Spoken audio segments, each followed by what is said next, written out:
going to take in the coming months as well as the coming years. The country also expects the head of state to address issues to do with security and counter-terrorism. The president may address the security situation in Kenya, particularly the threat of terrorism and other forms of crime. He may announce new measures, for example, to enhance security and protect Kenyans. That is a matter that is close to the hearts of very many Kenyans, considering the amount of investment that has gone to the equipping of Kenya's men and women in uniform.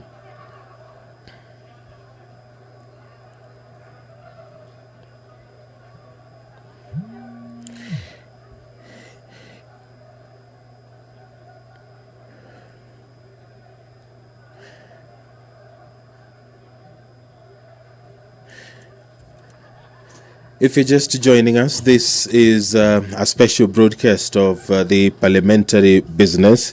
This afternoon, the head of state will be issuing the State of the Nation address, and Kenyans have been giving their views, speaking to a number of issues that they want addressed by the president when he finally takes to the podium to speak to the nation in the National Assembly chambers.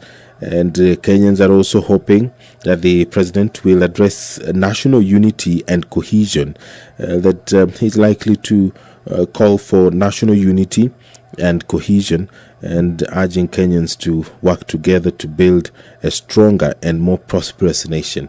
We have seen in the past the opportunity is used to address issues to do with national unity and cohesion, and perhaps this will also provide another platform for President William Ruto to update the country on the steps being taken by the government to ensure national unity and cohesion. It is also worth noting that already there is a plan which is underway, spearheaded by the parliament, that political parties and all stakeholders come together in the form of a national dialogue which has been going on at the Bomas of Kenya. Of course, Parliament is at the center of this process. The 10-member dialogue team has for the last several months been deliberating on a number of topics and agenda comprising of outstanding constitutional matters, electoral justice and related matters, as well as entrenching funds into the constitution, establishment and entrenchment of state offices, and fidelity to political parties and coalitions, and the law on multi-party democracy, and the elephant in the room being the cost of living. If you're just joining us, these are live pictures from the National Assembly chambers, where a joint sitting of Parliament is about to begin. On your screen there, to your right, that is the Honorable Member for Jomvu constituency, Honorable Badi Twalib. We can also see the county woman member of the National Assembly for Bomet is also in the chamber.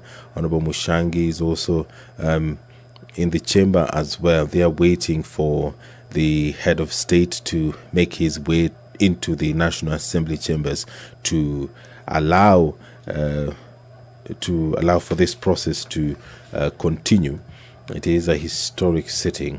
Kenyans do really see such kind of sittings perhaps twice every year. Now, during his last address to Parliament, the President asked this House to consider a mechanism in the standing orders to facilitate cabinet secretaries to articulate government agenda, explain policy and answer questions on the floor of the House to enhance executive accountability to the people of Kenya through their elected representatives.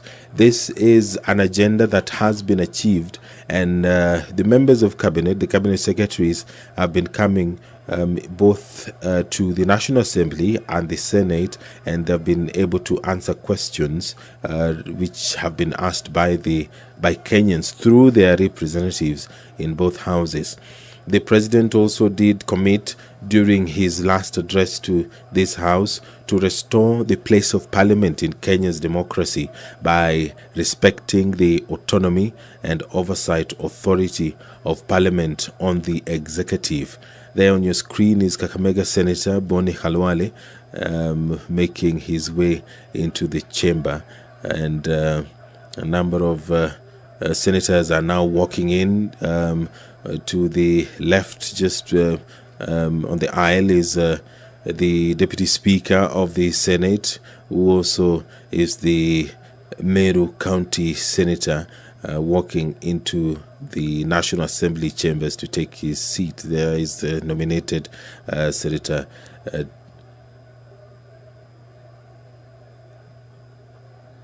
This special sitting of Parliament was communicated both by the Speaker of the Senate and the Speaker of the National Assembly, and the President is expected to address it any moment now.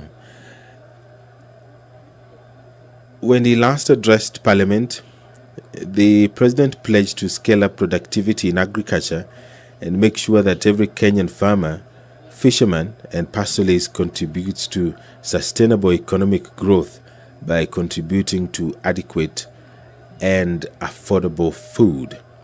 He also did pledge to allocate 50 billion shillings every year to the Hustlers Fund, from which micro, small and medium enterprises would access affordable credit to start and expand their businesses. The President said that there was tremendous opportunity for Parliament to fully take up its role in resolving the systemic issues that limit access to affordable homes and affordable financing. He did call Parliament to be at the center of ensuring that Kenyans have access to affordable homes. And perhaps that is another topic that the head of state might revisit, so that he updates the country on what has been done so far to ensure that Kenyans have access to affordable living.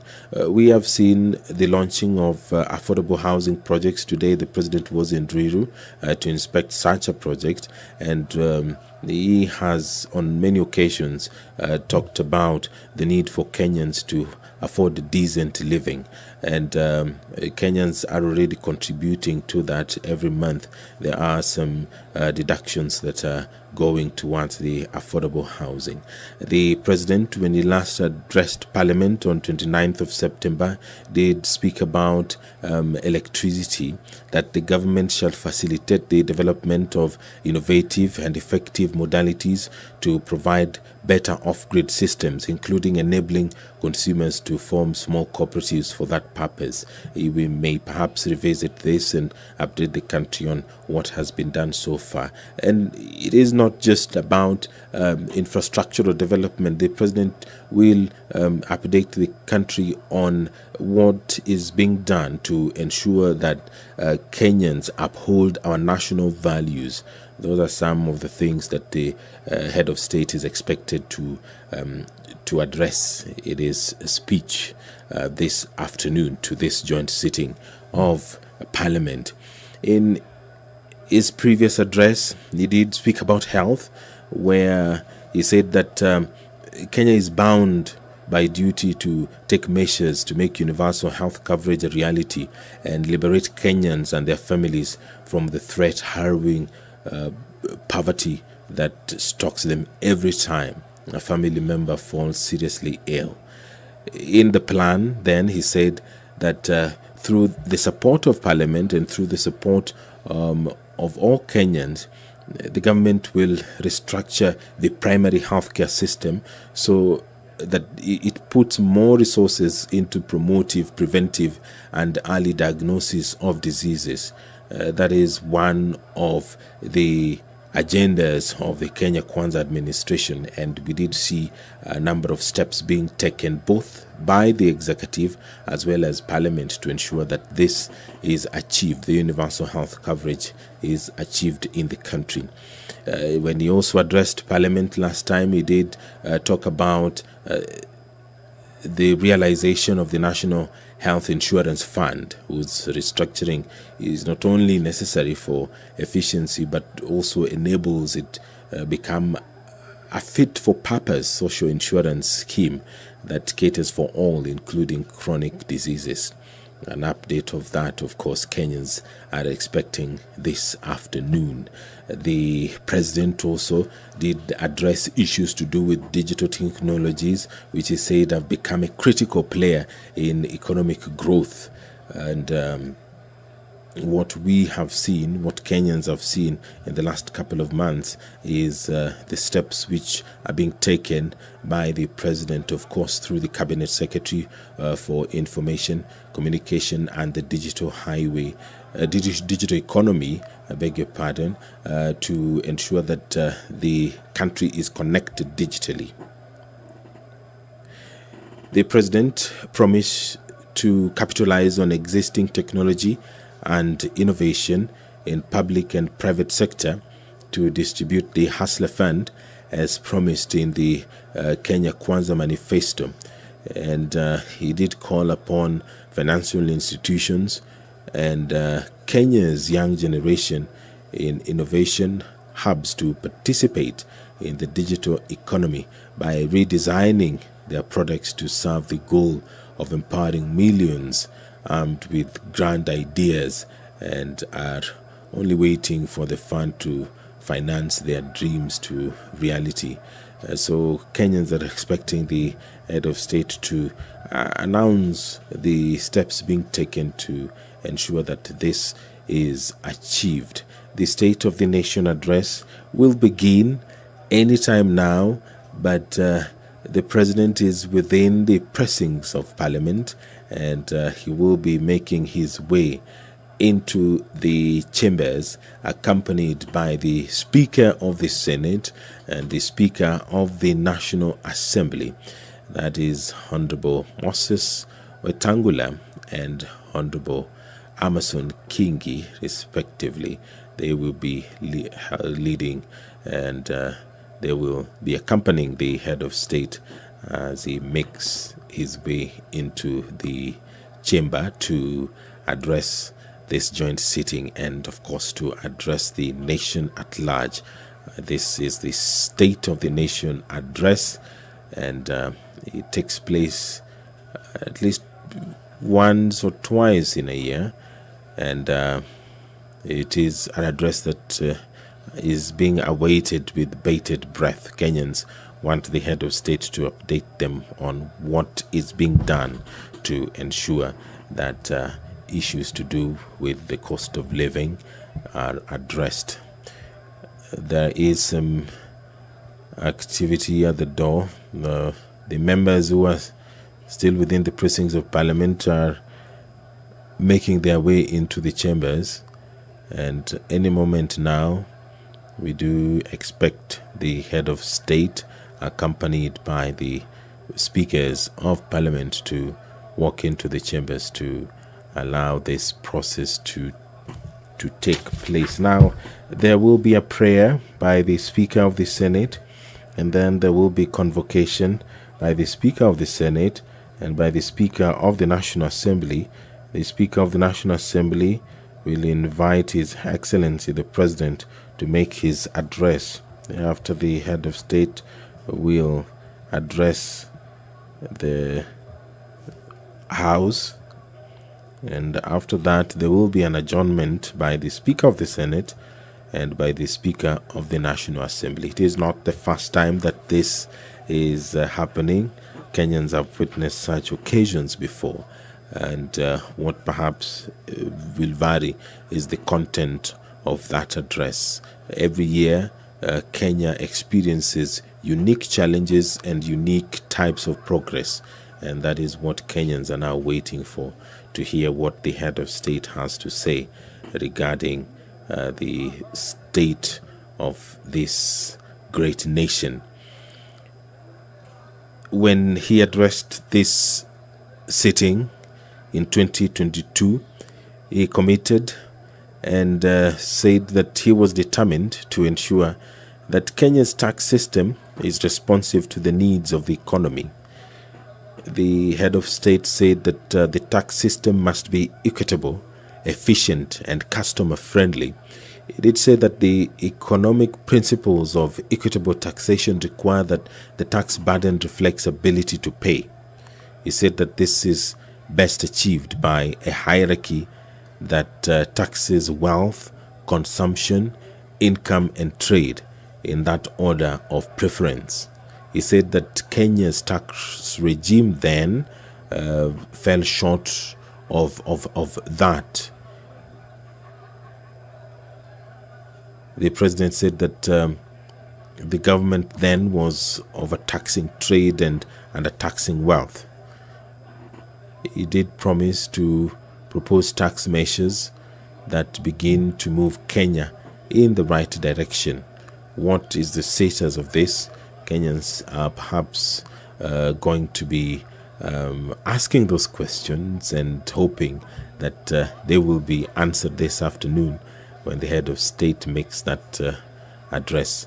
And he also said in his previous address to Parliament that the government will work with the Kenya Revenue Authority on a culture change to make it a people-friendly, customer-centric organization.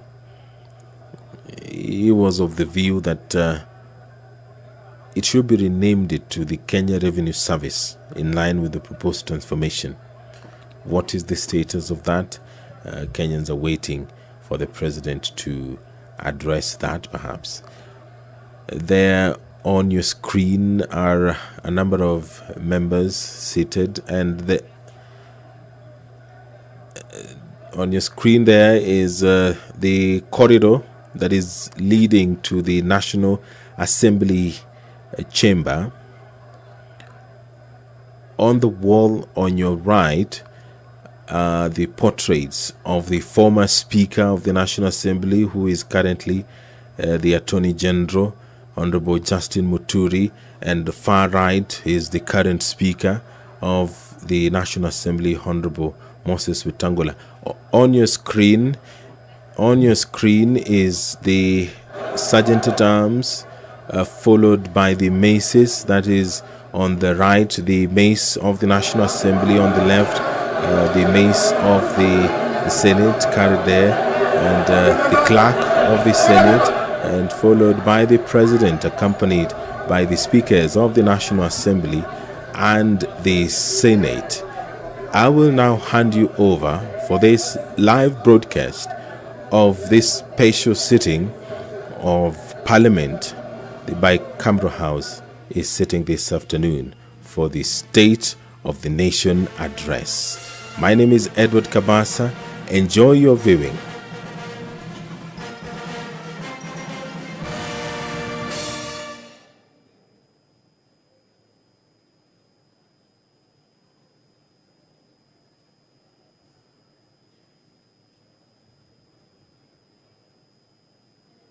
Hiyo imekuwa ni bendi na Rais William Ruto.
Your Excellency, the President of the Republic of Kenya, the Right Honorable Speaker of the National Assembly, honorable members, let us pray.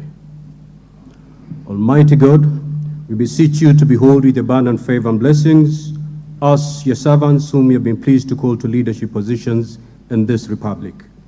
We seek guidance to treat and consider all matters that shall come under deliberation in so just and faithful a manner as to advance the peace, prosperity, and welfare of our country and of those whose interests we've committed to our charge. Amen.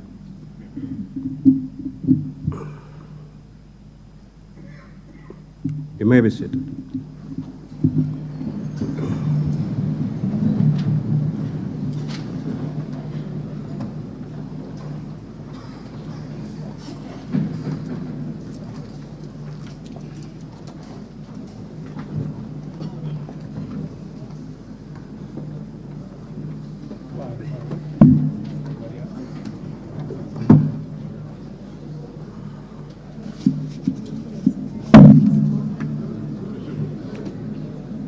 Order, honorable members. Your Excellency, the Honorable Dr. William Samoei Ruto, CGH, President of the Republic of Kenya and Commander-in-Chief of the Kenya Defense Forces, the Right Honorable Speaker of the National Assembly, the Honorable Moses Wetangula, AGH, MP, honorable members of Parliament. Article 132(1) of the Constitution of Kenya requires the President to address the special sitting of Parliament of Kenya once every year and at any other time.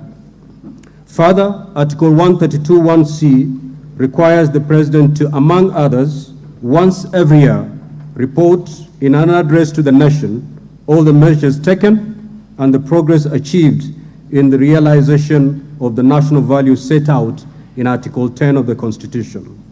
In addition, Article 240, subsection 7 of the Constitution requires the President, in his capacity as the chairperson of the National Security Council, to report to Parliament annually on the state of the security of the Republic.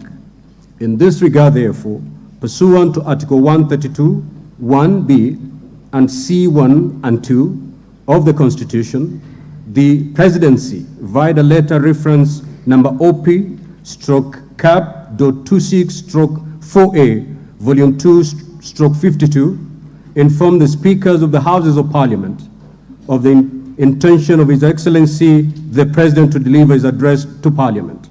Consequently, pursuant to Standing Order number 25(1) and 2 of the Senate, I gave notice of today's special sitting to the Honorable Senators by Gazette Notice number 14716, which was published in the Kenya Gazette on Friday, 3rd November 2023.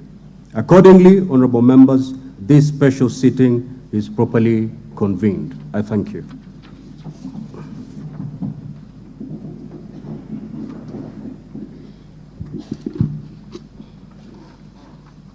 Your Excellency, Honorable Dr. William Samoei Ruto, CGH, President of the Republic of Kenya and Commander-in-Chief of the Kenya Defense Forces. The Right Honorable Amason Kingi, EGH MP, Honorable Speaker of the Senate, Honorable Members of Parliament, members of the Diplomatic Corps, distinguished guests, ladies and gentlemen. Article 131B of the Constitution of Kenya requires the President to address the nation once every year and at any other time. Further, Article 132(1)(c) requires the President to once every year report in an address to the nation on measures taken and progress achieved in the realization of our national values. Additionally, Article 132(1)(c) Roman 3 of the Constitution provides that the President shall submit a report for debate to the National Assembly on the progress made in fulfilling the international obligations of the Republic. In this regard, honorable members, by way of a message to the House dated 26 September 2023, His Excellency the President conveyed his desire to address a joint sitting of the Houses of Parliament today, 9th November 2023. Therefore, pursuant to the provisions of Standing Order 22 of the National Assembly Standing Orders, and by Gazette Notice number 14715, which was published in the Kenya Gazette on 3rd November 2023, I gave notice of this special sitting of Parliament to the members of the National Assembly. Accordingly, honorable members, this special sitting is properly convened. Your Excellency, in the custom of Parliament, we recognize invited guests seated in our galleries. I therefore wish to recognize the following guests who are seated in the Speaker's row. Her Excellency Rachel Ruto, EGH, First Lady of the Republic of Kenya, and other members of the First Family. His Excellency Honorable Rigathi Gachagua, EGH, the Deputy President of the Republic of Kenya and the spouse of the Deputy President, Her Excellency Pastor Dorcas Rigathi. The Honorable Musalia Mudavadi, EGH, the Prime Cabinet Secretary and Minister of Foreign Affairs. Your Excellency, honorable members, also present in the Speaker's row this afternoon are the Honorable Lady Justice Martha Koome, EGH, Chief Justice and President of the Supreme Court, Her Lady Justice Philomena Mbete Mwilu, MGH, Deputy Chief Justice and Vice President of the Supreme Court. They are accompanied by Honorable Justice Eric Ogola, Principal Judge, the High Court, Honorable Justice Oscar Angote, Presiding Judge in Environmental and Land Court, and Honorable Justice Brian Ongaya, MBS, Principal Judge, Employment and Labor Relations Court. We are similarly pleased to host the former Vice President of the Republic, the Honorable Stephen Kalonzo Musyoka, EGH, who is also the co-chair of the National Dialogue Committee. We are also honored to have in our midst the immediate former speakers of the Houses of Parliament, the Honorable Justin B.N. Muturi, EGH, who is the current Attorney General of the Republic, and the Honorable Kenneth Lusaka, EGH, the Governor of Bungoma County. Your Excellency, allow me to also recognize the Chairperson of the Council of Governors, who is also the Governor of Kirinyaga County, the Honorable Anne Waiguru, EGH, and the Honorable Johnson Sakaja, Governor of Nairobi City County. May I also accord special recognition to all Cabinet Secretaries present, Mr. Felix Kosgei, Chief of Staff and Head of Public Service, Principal Secretaries, members of the Diplomatic Corps, and heads of constitutional commissions and independent offices present in Parliament today.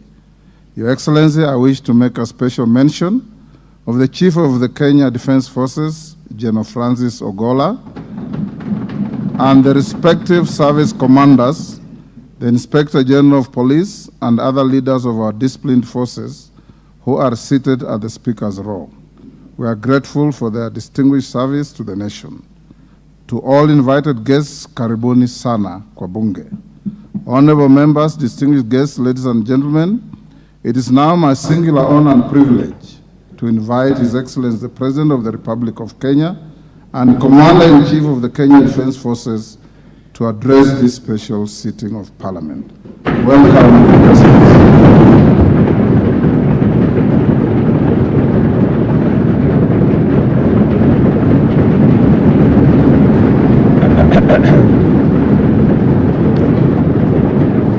Thank you very much. Thank you very much, honorable members.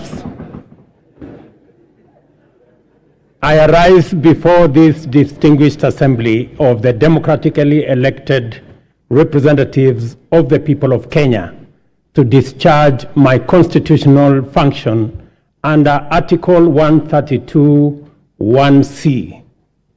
The occasion requires me to give an account to the people of Kenya, the measures taken by their government under my leadership, and to give full expression and effect to the soul of our constitutional dispensation by implementing the national values and principles of governance set out in Article 10 of our Constitution.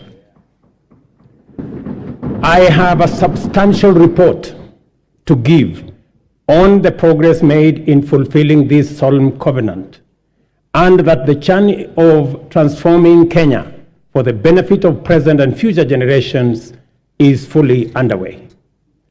Its positive effect have also begun to bear fruit across many sectors of our national endeavor, from the grassroots all the way to this capital of Nairobi. On the 13th September 2022, last year, when I took office, I undertook to ensure the urgent transformation of our economy and to stop and reverse the negative trends of runaway unemployment, yawning inequality, and widespread poverty, which have denied Kenyans their dignity and extinguished their dreams. The mass appeal of the bottom-up economic transformation agenda was due in large part to the fact that its development and articulation, as well as its content and implementation strategy, represented our national values in action. It was inclusive, democratic, committed to social justice and the protection of the marginalized. Our commitment to bring the national values and principles of governance to life in order to significantly enhance the well-being of every individual and promote the unity, stability, security, and development of our country began long before the last election and will endure well beyond our term. It has been my manifest intention to live up to all the commitments set out in the plan, and despite enormous challenges and tremendous difficulties, we have made encouraging progress in a positive direction. This has not only vindicated our philosophy of inclusive transformation in pursuit of shared prosperity, but it has also increased our confidence that we are on the right path and shall, in due course, deliver the transformation of our nation in full. It is important for us to point out that we began the implementation of our mandate to transform Kenya's economy from the bottom up under extreme difficult circumstances, not to excuse failure or to justify inability or omission to do the necessary work. Not at all. Rather, we do it to emphasize the significance of our progress, underscore the possibility of transformation under daunting conditions, and express well-founded confidence that when sufficient progress is made, we shall do much more and go much further in delivering the Kenya we want for our generations and also for posterity. In our plan, we identified three primary challenges: external shocks, fiscal distress, and structural imbalance that heavily strained our economy, causing nationwide difficulty. The COVID-19 pandemic, coupled with global supply chain disruptions and geopolitical conflicts, significantly raised inflation and interest rates, adversely affecting our economy, while low agricultural investment and a prolonged drought led to food shortages and made Kenya a net importer of food in a volatile international market. It was under conditions of such extreme difficulty that the people of Kenya entrusted us with the responsibility of simultaneously generating effective solutions to immediate problems, providing a credible pathway to stability in the medium term, and undertaking long-term structural transformation of our economy, but in a manner which paid attention to the needs and aspirations of Kenyans, especially those at the bottom of the pyramid. The transformation of our economy is not only desirable and important, it is also necessary and urgent, and the people of Kenya have made this clear at every opportunity. Our duty as leaders is to listen keenly and comply with the people's wishes. Kenyans want to proceed in a new direction and demand a new conversation that puts ordinary Kenyans, the mama mboga's security, well-being, interests, and aspirations at the front and center of all policy and governance discourse. Citizen freedoms and fundamental rights lie at the heart of enterprise and democracy. Accordingly, our governance system must be fit for purpose, able to protect people and their belongings, safeguard freedom, facilitate democracy, and promote market efficiency. To do this, law enforcement must be robust, judicial integrity, efficiency and independence, absolute, and the right to the protection of law non-negotiable and impartial. Our police service and other actors in the justice, law, and order chain, including the judiciary, must therefore be professional, independent, impartial, effective, and inspired by national values and principles of governance. In keeping with our promise to the people of Kenya, I signed important instruments on my first day on duty. Among them, the delayed appointments of 6 judges to the Court of Appeal as recommended by the Judicial Service Commission. Enhanced allocation through this House to the judiciary by 3 billion Kenya shillings. Designated the Inspector General, who is sitting in this House as the accounting officer of the National Police Service to enhance police independence, and subsequently appointed a task force led by the former Chief Justice David Maraga to review the terms and conditions of service of members of the National Police Service. This was necessary, members, so that we can cement our place as a nation on the firm foundation of the rule of law. Together with the people of Kenya, we have changed everything. We have transformed the national political conversation from personalities to issues, from regional or ethnic largesse to opportunities for all our young people, from divisions to inclusion, and from status quo to the bottom-up economic transformation for shared prosperity.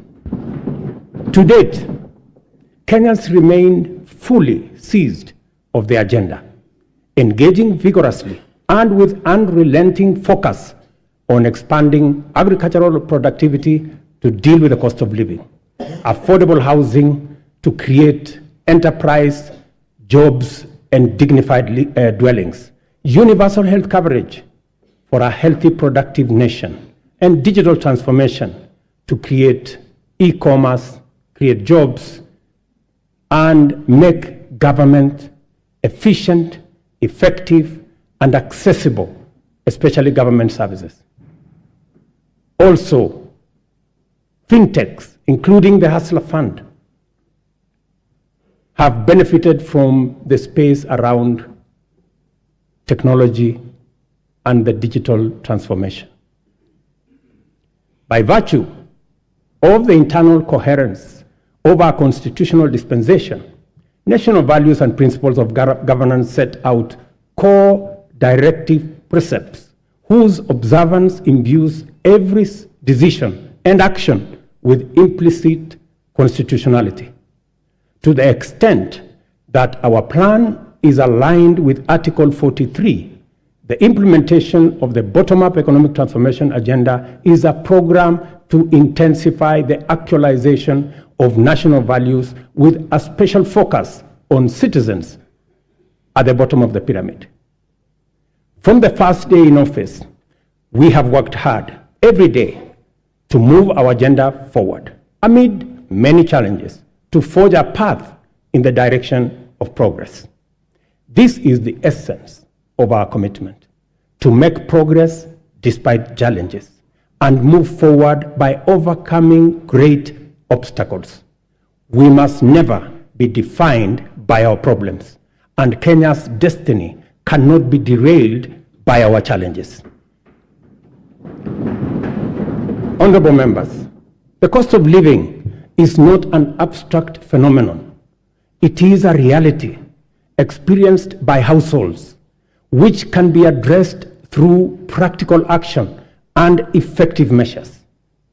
One of the most salient interventions in addressing the high cost of living is the strategy to support agricultural production throughout the sector, ranging from food and cash crops as well as livestock value chains. I am committed to put the shame of hunger behind us once and for all. We rolled out a countrywide farmer registration and fertilizer subsidy program that has made available 5.5 million bags to farmers across Kenya. We have progressively reduced the cost of fertilizer from 6,500 to 2,500, increased maize acreage under production by an extra 200,000 acres this year, and enhanced maize production by an additional 18 million bags this year. As a result of these interventions, today, a 2-kilogram packet of maize flour is selling at a low of 145 and a high of 175, depending on the brand you buy, down from 250 shillings a few months ago. The famous gorogoro of maize is selling at between 60 and 75. Honorable members, you know how much it costed a few months ago. We have also established 22 new fish landing sites in 9 counties in Nyanza and the Coast region. We have funded and organized beach management units into cooperatives, set up 2 hatcheries in Kabonyo in Kisumu County and in Shimoni in Kwale County. And we are in the process of completing Liwatoni fish processing plant in Mombasa by end of next month, and Shimoni Fish Port by the end of next year. Again, to bring our blue economy resources into the realm of food production. To achieve efficiency, transparency, and accuracy in fertilizer distribution, we enrolled farmers on a digital register with accurate details of the location and acreage of their agricultural land holdings. This database enabled us to implement an e-voucher system through which farmers receive their fertilizer consignments for planting and top dressing of maize, tea, coffee, rice, potatoes, cotton, edible oils, sugarcane across the country. Our farmers are the best people to speak about the success of the fertilizer program. Yesterday, I spoke to several farmers in different parts of the country. Ms. Alice Nato, a single mother in a place called Milo in Bungoma, told me that the 2,500 fertilizer had doubled the yield in her farm from 52 bags of maize last year to 120 bags of maize this year. Another farmer, Mr. Albert Ngunyi from Embu, appreciated the impact of fertilizer subsidy had in his farm and asked me to work out a way that the fertilizer can be delivered closer to the farmers rather than at the National Cereals and Produce Board depot. I assured him that I will work with the governor of Embu and with all governors to actualize his proposal for him and for other farmers who believe the same. But it was Mr. Samuel Chacha of Kuria who graphically painted the picture of transformation the fertilizer subsidy has done in his farm with a phrase that struck my mind. He simply told me, Mr. President, shamba yangu ina meta.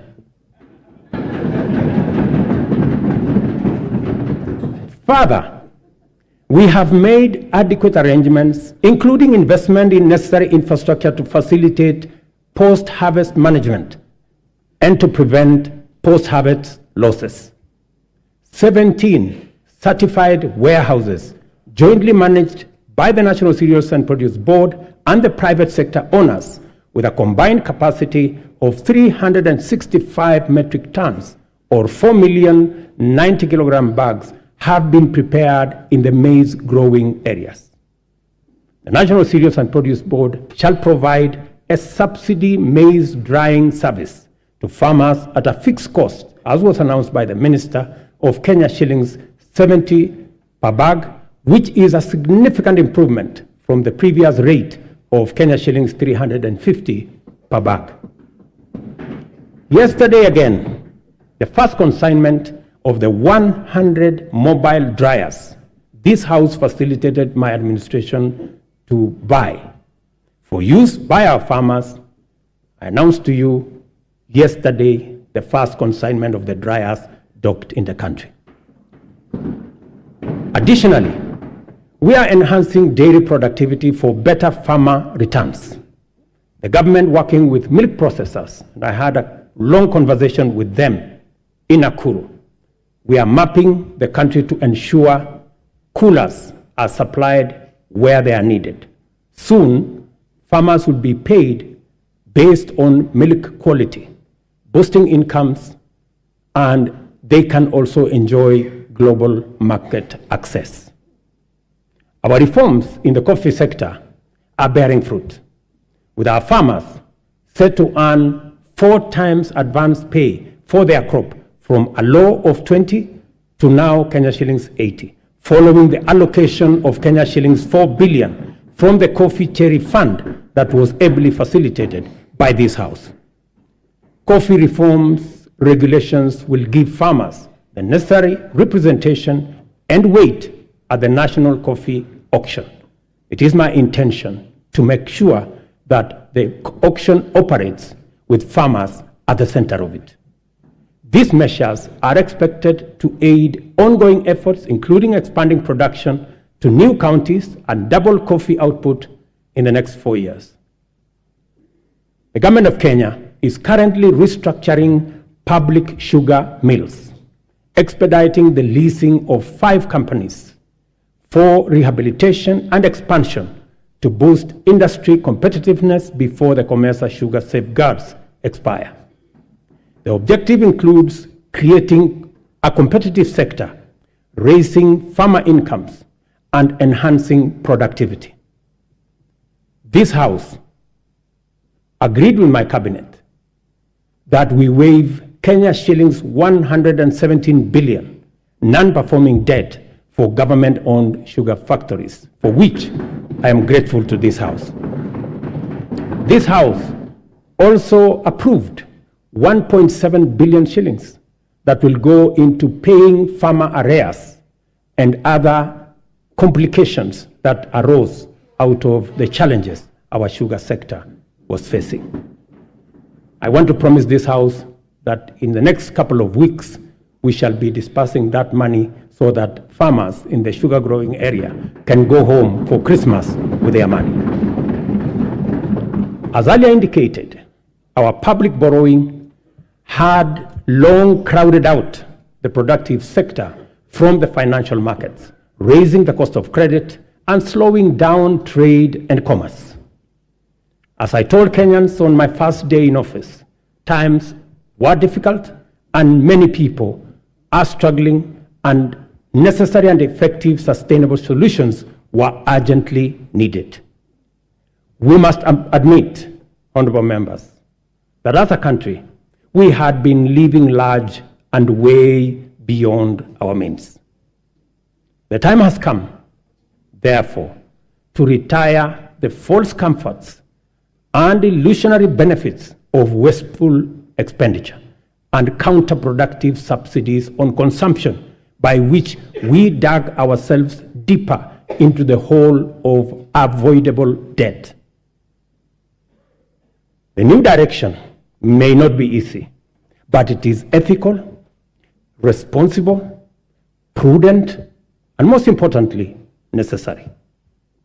We've had to take hard decisions and make painful choices because we owe it to the people of Kenya to do the right thing and to confront facts as they are without flinching or equivocating. We have worked hard at home and abroad to mobilize a broad coalition of bilateral development partners. Many of them, I see them in this house, multilateral development banks and other agencies, which have rallied to pull our country back from the brink of debt distress and set us today firmly on the path towards sustainable economic growth. Our efforts to stabilize the situation have yielded such progress that next month, in December, we will be able to settle the first Kenya shillings $300 million or 500 billion Kenya shillings installment of the US dollars 2 billion Eurobond debt that falls due next year. I can now confirm with confidence that we will and we shall pay the debt that has become a source of much concern to citizens, markets, and our partners. Having said this, I further announce to the nation that our intention, consistent with sustained effort here and abroad, have enabled us to normalize our relations with the International Monetary Fund, the World Bank, the Africa Development Bank, and various development partners to such an extent that they are now working with us to implement the bottom-up economic transformation plan. As I earlier indicated, our public borrowing had long crowded our productive sector from the financial markets, raising the cost of credit and slowing down trade and commerce, especially the micro, small, and medium enterprises, including Mama Mboga. Consequently, many enterprises and entrepreneurs were referred for blacklisting by the credit reference bureaus, where 7 million borrowers were listed by last year. We committed to provide affordable and accessible credit and restore small business owners to good standing with credit rating agencies. A deliberate, targeted strategic financial inclusion fund, the Hustler Fund, providing affordable credit and mobilizing savings for individuals and small businesses, was launched on the 30th of November 2022. The public response to the Hustler Fund has exceeded most initial projections and surprised even the most hardened skeptics. By the end of last month, the fund had disbursed Kenya shillings 36.6 billion and in savings 2.3 billion, and with 7.5 million repeat borrowers, whose overall repayment rate is at 73%. The top borrower of the fund has so far accessed Kenya shillings 4.5 million in 816 transactions, while the top voluntary saver is at 631,491. In the intervening period, the Hustler Fund has also launched a group product which has attracted 50,000 active groups to the platform, and of which 20,000 have received 151 million Kenya shillings. The Hustler Fund has provided us not only the huge pent-up demand for affordable credit, but also the readiness of Kenyans to express or to embrace credit and savings and to pay their loans on time with minimum prompting. The notion that Kenyans are not creditworthy or are high-risk borrowers is nothing more than an unjust financial profiling, which has, in many instances, become a needless, self-fulfilling prophecy. Yesterday, when I called Harrison Karisa Kenga, a tuk-tuk operator in Mombasa, who has accessed 714,000 from the Hustler Fund, he suggested to me to find a way to have the fund provide asset financing so that he can buy for himself a tuk-tuk because the one he had was not his. I assured him that during my address today, I would ask the ministry responsible to respond to him. Consequently, I hereby direct the Ministry of Cooperatives and MSMEs to expeditiously engage Mr. Kenga. I will give you his telephone number. The impact of the Hustler Fund is summarized by a story of a Mr. Sospita Ondiek from Kisii. I suggest that the Kenyan film industry should look for him so that he can tell you his full story. Mr. Ondiek has a plumbing and tiling business in Kisii. And through the Hustler Fund, he has accessed 1.7 million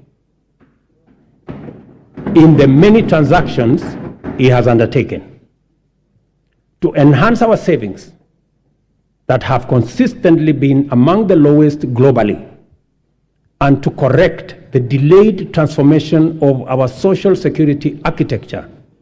Fundamental reforms are underway in our savings and social security space.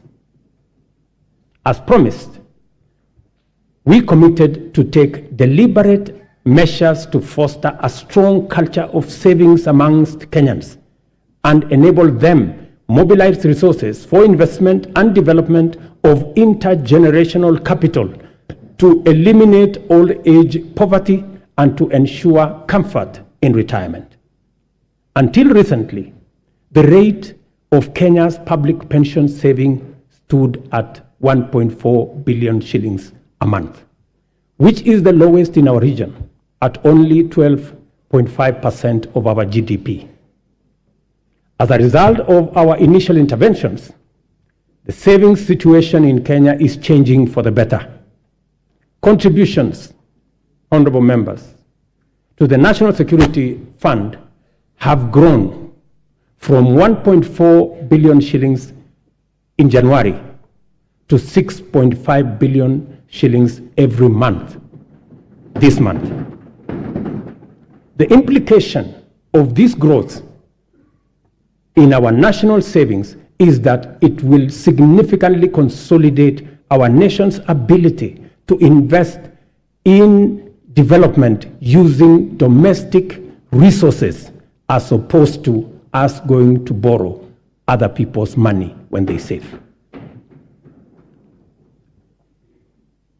Honorable members, majority of Kenyans live in their own rural homes, even though many experience land and settlement challenges, including landlessness, insecure land tenure, and perennial squatter problems.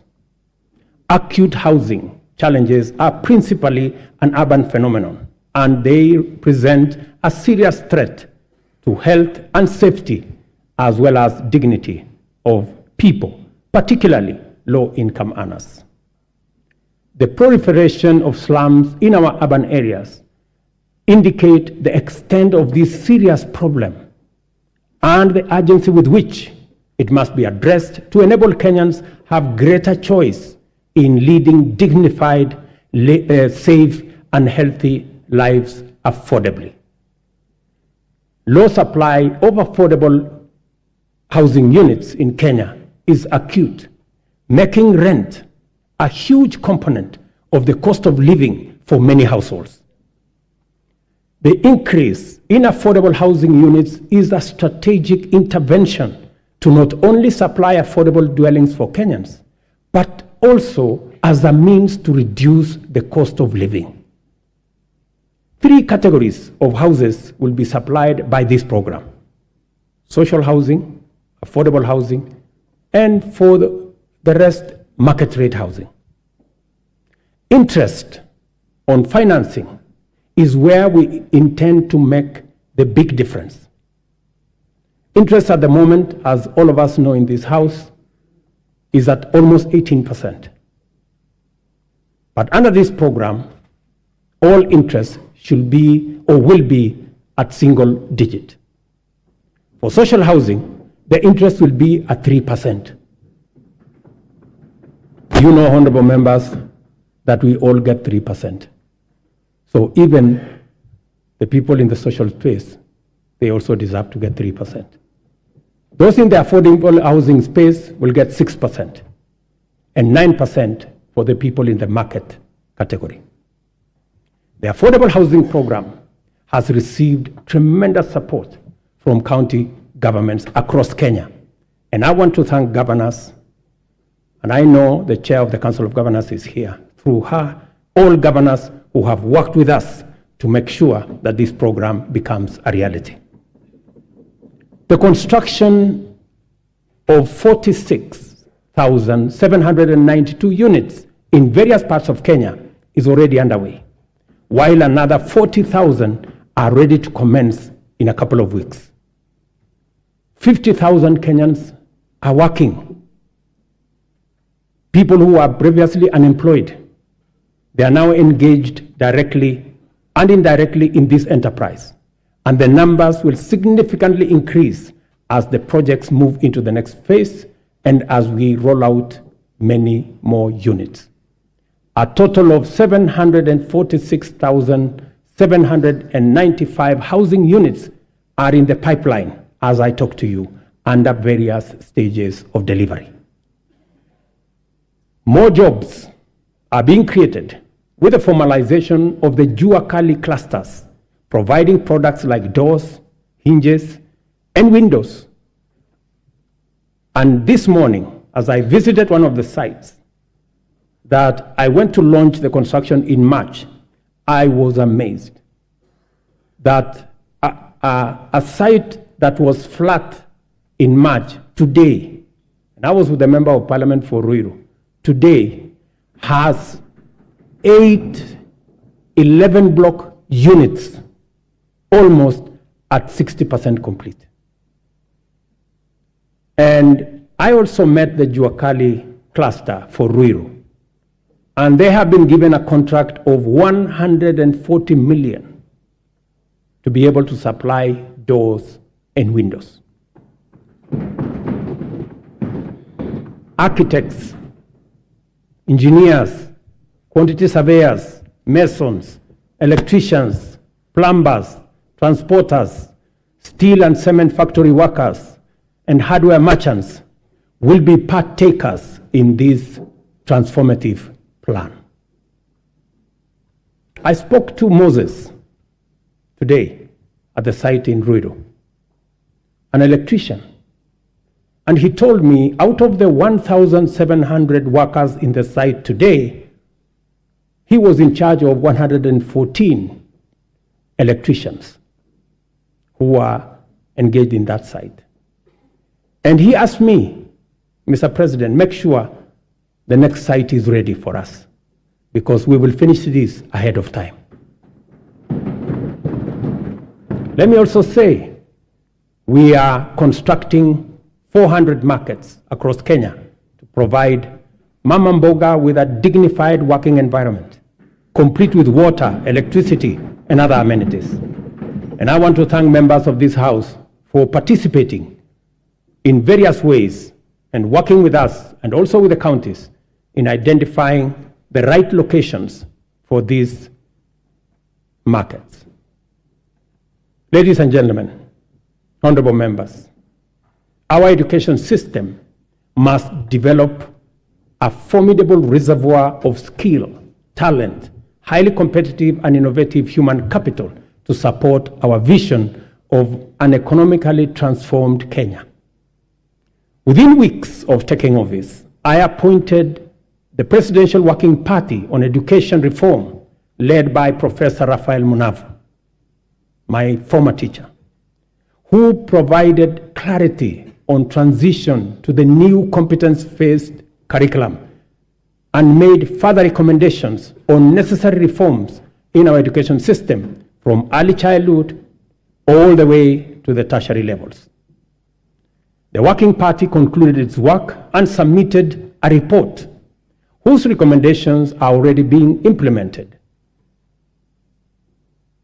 The urgent and vexing question of transition to junior school has been settled, and the Kenya Primary School Education Assessment will be used for the exclusive purpose of monitoring learners' progress and not for placement in any grade. In keeping with our commitment, 56,750 new teachers have been employed. I'm sure the Honorable Milemba can confirm this. While 8,200 primary school teachers were retrained to equip them with capacity to effectively deliver learning and teaching at junior school levels. With changes to the entry requirements for teacher training colleges, admission has increased by 300% to now 20,456 trainees. I was privileged to be in Kwale last week to open the Kwale Teacher Training College, which had only less than 100 students a few months ago. And when I went there, the principal told me that the numbers have increased 4 times. At the tertiary level, the Working Party recommended an overhaul of the existing education funding framework to a variable scholarship and loan model in order to address the financing gap which denied many Kenyans the opportunity to pursue tertiary education in our universities and TVETs, but also created many complications in our universities and institutions of higher learning that by last year, our universities had accumulated debts of close to 60 billion Kenya shillings. I sat down with all the vice chancellors of our 41 public universities, and we came up with a proposal that we are now implementing. The new model for financial support is student-centered and deploys a rigorous, impartial means testing instrument to establish the level of need of every student, which then becomes the primary consideration in allocating scholarships and loans.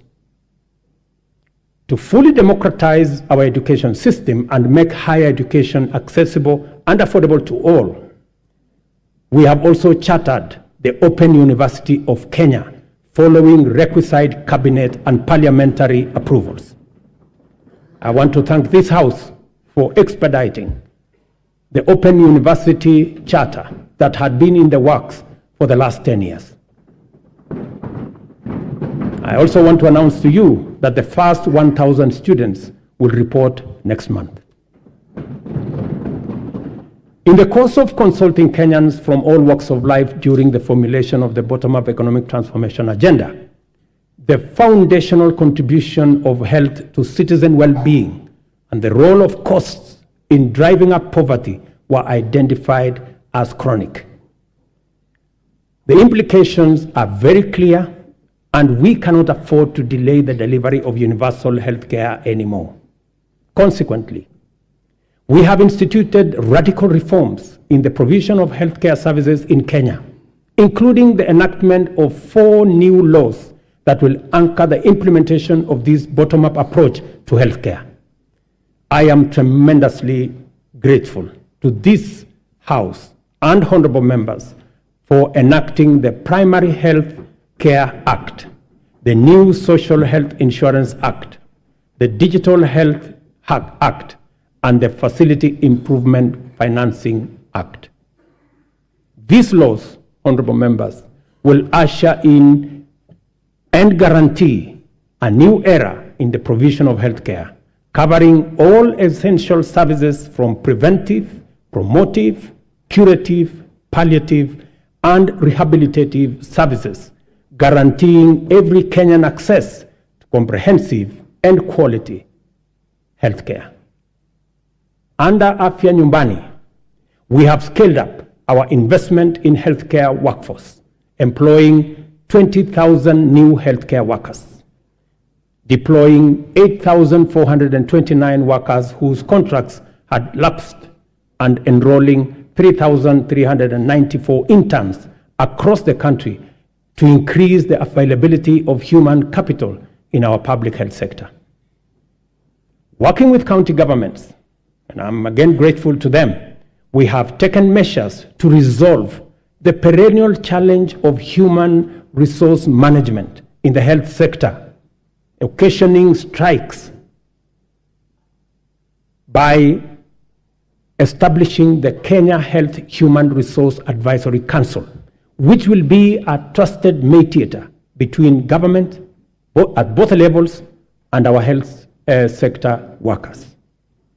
Further, under the Afya Nyumbani model, we identified preventive care as an essential pillar of healthcare service delivery because it enables Kenyans to manage their conditions early enough before they cause serious harm in their well-being and productivity. Community health promotion is our bottom-up intervention to deliver preventive and promotive health solutions at the grassroots by deploying community health promoters to visit Kenyans at their homes, provide basic diagnosis for common conditions, and refer cases to appropriate medical facilities. Together with all the 47 counties, and again, I am grateful to the governors, we have deployed 100,000 community health promoters fully equipped with the necessary kits and an electronic community health information system. In the last 1 month, CHPs have attended to 1.2 million households, just in the last 1 month. I spoke on phone to Mr. Masood Dirie, a community health promoter in Garissa, yesterday, who told me he has been a community health promoter, health volunteer since 2011. Unlike before, now he has a full medical kit and has used it to confirm that 7 people in his locality had high blood pressure. In a twist of fate, he tested himself and discovered that he too had high blood pressure. That's what he told me. And so, apart from referring others, he also had to make way to the hospital.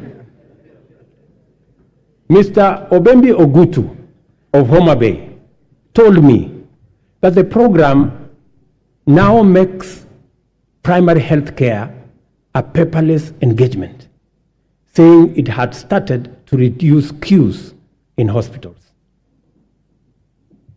Through the Facility Improvement Financing Act 2023, we have established a framework that confers financial autonomy to health facilities, enabling them to retain funds generated with a mandate to improve facilities, capacity, and to provide healthcare services within that locality.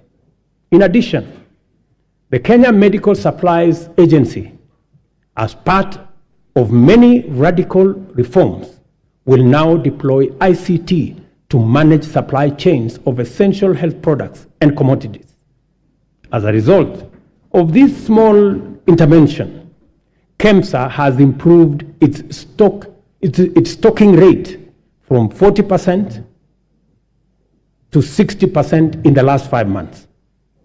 And we are now targeting 80% by March next year. As is becoming clear, we cannot hope anymore to deliver services to Kenyans in their millions across the country with any measure of efficiency, integrity, transparency, and accountability without ICT. From education and health to agriculture and financial inclusion, digital technologies reign supreme in transforming service delivery, governance improvements, and catalyzing efficiency throughout the economy. we have commenced the rollout of 100,000 kilometers of the last mile fiber optic connectivity to make reliable high-speed internet available throughout Kenya, along with 25,000 free Wi-Fi hotspots in all market centers. The rollout, and I was given a statistics by the end of this year, the first 2,200 will be rolled out, and another 1,450 ICT hubs in every ward. I want to thank the membership of this House for considering to change the NGCDF Act so that you can also deploy those resources in the ICT space and enable millions of young people in your constituencies and wards to access internet and technology for digital jobs, e-commerce, and to give them the possibility of working on remote jobs. I have engaged the chair and committee of this House in that space. We have agreed on the model of how the ICT hub will look like, and I am truly grateful that Parliament came through and considered changing the law so that we can work on this together. We have expanded digital provision of public services to encompass 13,000 services to date, and it is my commitment to ensure full digitization by the end of next month. Our decision to enhance efficiency and integrity in the provision of government services has gone a long way to improve revenue collection. Working with the private sector, we launched the local assembly of affordable smartphones last week in Athi River. Digitization and automation enhance service delivery and citizen satisfaction, and also assures greater accuracy, transparency, and accountability, and reduces opportunity for corruption in the course of transacting with government ministries, departments, and agencies. Corruption, honorable members, wastage, inefficiency, and negligence are serious threats to our transformation agenda and unacceptable practice that has no place in our nation. I have given my firm assurance to the people of Kenya that cases of misconduct and corruption shall be dealt with ruthlessly, with finality, and expeditiously. I ask this honorable House to finalize the Assets Declaration and Conflict of Interest Bill to further tighten our anti-corruption policy framework and eliminate space for those who want to steal our money. The security and safety of all citizens is our foremost commitment and most fundamental obligation, without which every other endeavor is not possible. The reason why Kenya has continued on the path of steady progress is that we have maintained stability, peace, and security by affirming our territorial integrity and maintaining internal tranquility. This is not to say our country has not had its share of security challenges. The specter of terrorism is a continuing threat that we must remain constantly vigilant against. Pockets of banditry, cattle rustling, and armed lawlessness have besieged and devastated communities in the North Rift, Northeastern, and occasionally parts of Eastern and the coast regions. We all know that insecurity disrupts lives and destroys livelihoods. Our country has lost too many people to this menace. Many children have been orphaned and missed school, and many families have been displaced because of lawless men taking up illegal arms and waging war against communities. The government exists to ensure that those who challenge our sovereignty, territorial integrity, national security, and the safety of the people of Kenya are expeditiously countered and rendered harmless. We have therefore taken firm and decisive measures to deal with the challenge of banditry, armed crime, cattle rustling, and other forms of impunity in all parts of the country, beginning with a successful security operation to restore calm in the North Rift. We have been systematic, focused, thorough, unrelenting, and totally committed to removing for good all threats to lives and livelihoods of Kenyans. I know there are pushbacks from the criminals, but I want to assure the honorable members of this House that we will be unrelenting. And until it is done, it is not done. In discharging this commitment, we have been mindful not to use security imperatives to commit impunity, including misuse of resources and extrajudicial infringement on freedoms and fundamental human rights of citizens. Sorry.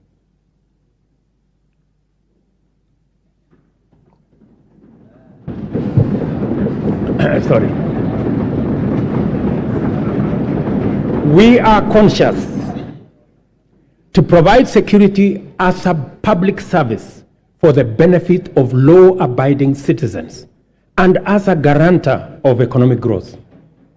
Therefore, our security services have been committed to a citizen-centric, rights-focused, inclusive, and community-based security strategy. I am therefore quite clear that there exists no tension between the effective delivery of security services and the upholding of human rights and fundamental freedoms. We can be and therefore must be secure, yet free and democratic.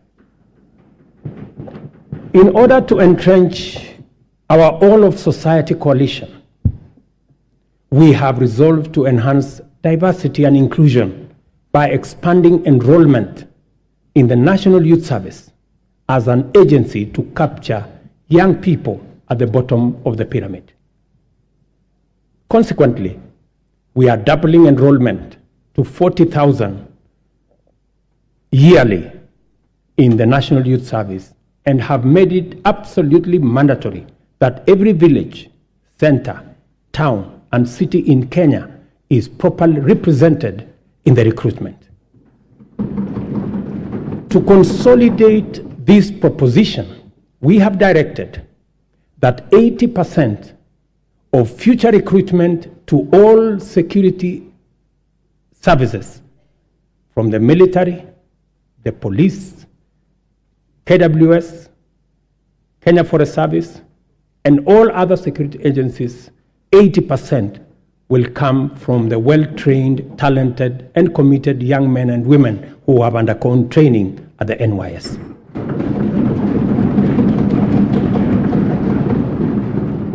Kenya finds itself continuously summoned to its duty of care to serve as a reliable anchor to our region's security, peace, and stability.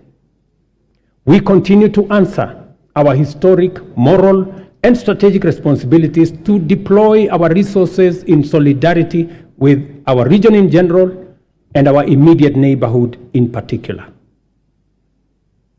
To prevent the imminent collapse of Goma in eastern DRC, which we have had would have had serious consequences for the wider East African region, we deployed our troops under the East African Community Regional Force. We have continued to anchor the fight against Al-Shabaab in Somalia under the Africa Union Transition Mission in Somalia. The Kenya Defense Forces continues to make Kenya proud, and I salute them. It is our firm position that only a democratically accountable system that is sensitive and responsive to the adverse and diverse composition of Sudan can secure that country. Given the regional interconnectedness, together with the Kingdom of Saudi Arabia and the US, we have engaged the Jeddah process as IGAD to fashion a framework that will be best placed to successfully deliver peace in Sudan.